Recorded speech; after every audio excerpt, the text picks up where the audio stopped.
How well do you do with uncomfortable silence?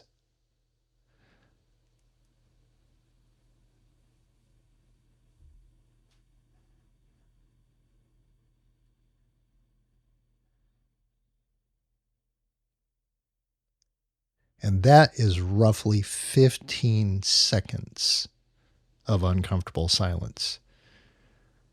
It is a wonderful tool to create space for people who are not generally actively involved in a conversation. And I'm saying this because we've got all different personality types on the teams that we work with.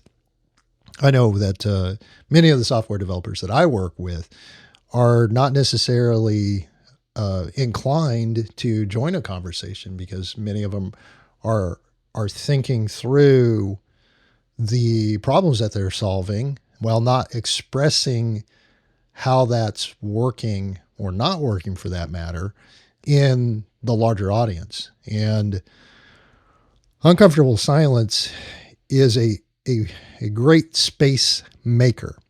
And I say this because I've had teams where the level of trust I've built within the team for people to express their questions or concerns is generally such that they're okay with it. They know it's coming. Now, I'll share with you this. My daily scrums, which is really a 15-minute planning meeting that the teams, that I work with, we go through Monday through Friday by and large. My daily scrum is not a status meeting. I really don't care about the status of the work being done as much as I actually care about the things that are holding back progress, the things that maybe one developer needs to talk to another developer about in order to make progress for the work of the day. In fact, that would be my preference. If we're using the entire 15 minutes to surface the challenges and the issues and the impediments that any one of us can jump in and work with one of our colleagues on, one of our teammates to resolve and make forward progress in the work performing, man, that is the most valuable 15-minute meeting that I have had in my entire day. Because I know that by creating that space, a little bit of uncomfortable silence, the right information comes out. Now, mind you, it can't always be about, what's not working. I'm saying this because I've unintentionally allowed uncomfortable space to exist in situations where louder voices end up dominating that 15-minute window, and it's all about their issues and their challenges and what's not working, rather than it being an opportunity for everybody to have an equal, time slice to express the things that are emerging. And also, it is an opportunity to celebrate when things are working. Hey, I don't have any impediments. I don't have anything that's holding me up. In fact, I plan to do this and this. And if I run into something, I'll let folks know. But this concept of creating space, this concept of allowing for uncomfortable silence for the people who are more introverted and more, thoughtful about how they express themselves is a huge advantage to them and to you as a leader. If I had known this probably,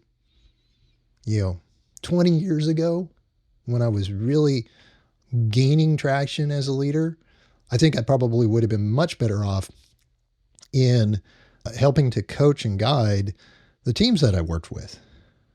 Because at the time I was like, let's go through these, basically the checklist, boom, boom, and let's get back to work. Because that's just the way that I'm geared. I like accomplishing tasks. I like getting stuff done. But that's not the way it works in practice, and especially around product development teams. You know, thoughtful, insightful, contemplative people need a bit of space to be able to get their thoughts out there and in such a way that makes sense, not just to them, but to the people that they're asking for assistance from. So allowing a bit of time for things to surface really becomes a huge lever that any one of us as a leader has at our disposal to surface the stuff that really matters, the stuff that really does hold the team back from making progress. So this little bit of time, 10 or 15, maybe even 20 seconds, man, 30 seconds is rough. Believe me, 30 seconds of uncomfortable silence for most people, it seems like an eternity. I know. I've sat through that. I've enabled that. And that becomes the difference between really good teams and really great teams. Because when that window opens and nobody is stepping through to take the stage to share how things have been going and where things are not going well and what things are next, then, it can be a bit threatening, to say the least. It can actually be something that nobody looks forward to. So I use that uncomfortable silence sparingly, because there are just days where I sense going into something like the daily scrum that there are things that are amiss. There are things that are not working, that don't necessarily rise to the level of urgency that it becomes a priority either for a handful of team members to work on or for all of us to work on. And that's a missed opportunity. That is really a missed opportunity for us to be successful as a team, because we haven't taken the time let me reframe that. We haven't taken the time to really listen to each and every member of the team. Here's the funny thing. Some of this uncomfortable silence actually ends up leading to troubleshooting and issue resolution very quickly. When I am not in a rush to close out my 15-minute planning call, I oftentimes have seen work accelerated because so-and-so says, hey, I can't connect to this and this, pulls up a screen, shows what's going on. Somebody else jumps in and says, oh, hold on, let me test that real quick. Let me see if I can, experience the same issue, the same channels that you are, so that at least we know what this baseline is, whether it's you in your particular instance or, oh, by the way, this is more broad than that, and then that becomes a great follow-on conversation. And they take that into a more private space outside of the normal daily planning call. So, this is practical stuff. The reason why I'm recording this is because I do sense that some of this gets lost in the background noise. I think it gets drowned out from, the tyranny of the urgent, the stuff that, whether that be, oh my gosh, we've got to pass this security audit, or holy crap, we've got a change freeze window that IT has in place, and now we've got to triage and figure out how we're going to get this release into the hands of the folks that need this capability. Any of these things can be a disruptive factor that prevent us from truly getting into the nuts and bolts and diagnosing and resolving the little things that will accumulate over time. And having a window,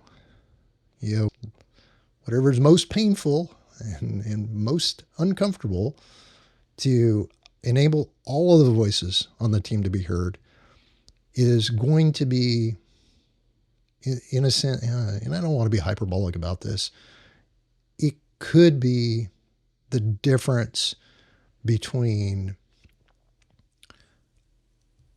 successfully completing everything that's been planned in that planning, that original planning event, and through that normal delivery cadence, versus leaving one or two things behind and having them be part of that next planning cycle, that next work cycle. So don't underestimate using a pause, using an intentional, deliberate stop in the conversation, or the natural conclusion of one person's involvement and engagement in the conversation, and where the next person picks up. And that's really one of the secret sauces that I've found works quite well as a leader working with product development teams, just allowing uncomfortable silence. So this is another life lesson learned. And you've been watching TimUnscripted for this lesson. So consider, when you're going into your next team call, using a bit of uncomfortable silence, and let me know how that works. Drop something in the comments to say, hey, by the way, this really stunk, or wow, you're right, this was a game changer for us. So I'm always interested in reading your feedback, and I'm hoping that this will become another tool in your toolbox. Take care.